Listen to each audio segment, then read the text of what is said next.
Hi అండి, welcome back to my channel. ఈరోజు మీకు ఆలు కుర్మా ఎలా తయారు చేయాలో చూపిస్తానండి. నేను ఒక రైస్ కుక్కర్ తీసుకున్నాను. అందులో 4 టేబుల్ స్పూన్ల ఆయిల్ వేసుకొని ఆవాలు, జీలకర్ర, అలాగే ఒట్టి కొబ్బరి పొడి చేసేసుకుంటున్నానండి. ఇది కొంచెం ఎర్రగా అయ్యేంత వరకు వేపుకోవాలి.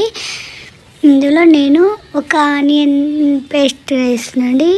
ఒక ఉల్లిగడ్డను పేస్ట్గా చేసి ఇందులో వేస్తున్నాను. ఈ ఉల్లిగడ్డ కూడా ఎర్రగా వేగిన తర్వాత 4 పచ్చిమిర్చీలు చీల్చేసుకుంటున్నానండి. మనకు ఉల్లిగడ్డ అనేది ఈ విధంగా ఎర్రగా కావాలండి. ఈ ఎర్రగా అయిన తర్వాత 3 టమోటాలు తీసుకొని దీన్ని కూడా ప్యూరీ చేసుకొని వేసుకోవాలి. టమాటో ప్యూరీ ఎర్రగా అయ్యేంతవరకు వేపుకోవాలండి.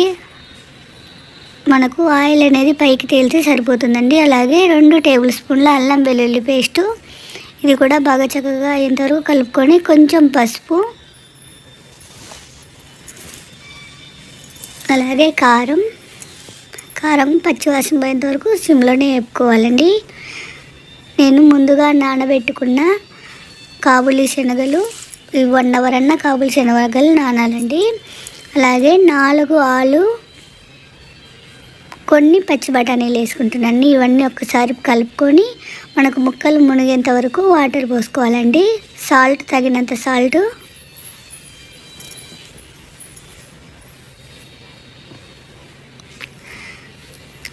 ధనియాల పొడి, ఇవన్నీ వేసి ఒకసారి మూత పెట్టి 3 విజిల్లు వచ్చేంత వరకు ఉడికించుకోవాలండి. నాకు 3 విజిల్లు వచ్చాయి. ఇప్పుడు మూత తీసి చూద్దాము ఎలా ఉడికిందని.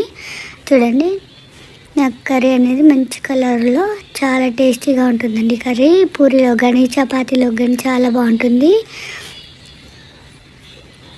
నేను కొంచెం మెంతాకు వేసుకుంటున్నాను.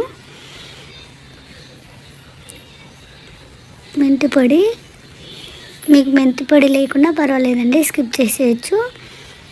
కొత్తిమీర,